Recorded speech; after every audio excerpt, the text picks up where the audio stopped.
Today's case is what to do if you have a crown over an implant and if the screw gets loose. What happens? Bob, how are you, my friend? Very well. How many years of you coming here to Cancun to visit all the way from Canada, from Ontario? Over 8 years. Over 8 years. Yeah. Wow. Yeah. We did a couple of implants in those years that you have been coming in. Yeah. And I think it's one of the most, the oldest implants that we placed 8 years ago. Bob had a crown that it was cemented. This means that there's no chimney, as you can see here. When we're working with screws, the screws come out and let me show you. That's the screw.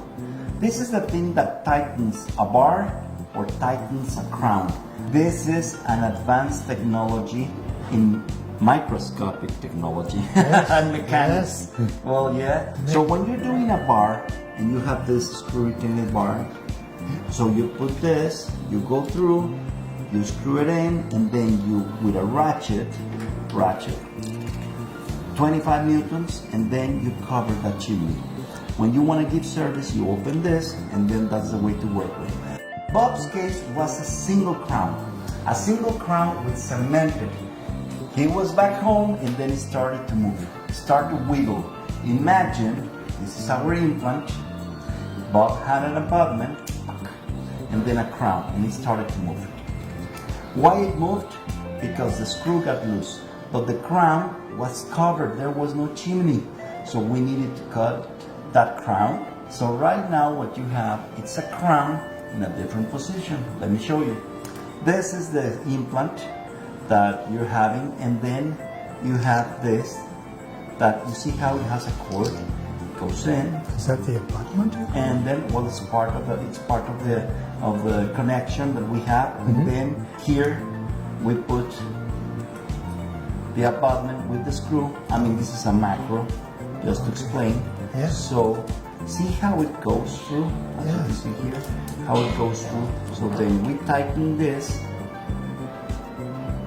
and you will get a rock hard, a one piece, and now we made a crown. Sometimes we think my implant is lost. No, the implant's strong on the bone, but this is what happens. That's where it goes. So you need to be checked by a specialist so he can say, sometimes what happens is this, and then it just pops out. My implant fell out. No, just the abutment with the crown. The implant stays there. And sometimes it comes out with the implant. So those are two complications that might happen with implant dentistry. Now the difference is that we were able to screw it in. Probably you're wondering why we didn't do this from the beginning. That was 8 years ago. The technology has been advancing on and on. Different types of screwdrivers, different techniques to know the brand of the implant. That's important because if you don't find out which brand of implant you have, if you don't find the screw, that's a problem. Why do screws get loose? Yes. No one knows, but at the end it's vibration. Remember that the crown receives masticatory forces in different vectors. I mean, we're receiving vectors, and all that because you're chewing and grinding in 360, and we have a molar. So imagine that is something that we need to be aware of. Okay, so Bob, thank you. No, thank you. Thank you, my friend. It's a privilege to have you here, mi amigo. And thanks for watching. I'm Dr. Arzate here in San Cancun. Thank you. Thank you. Bye.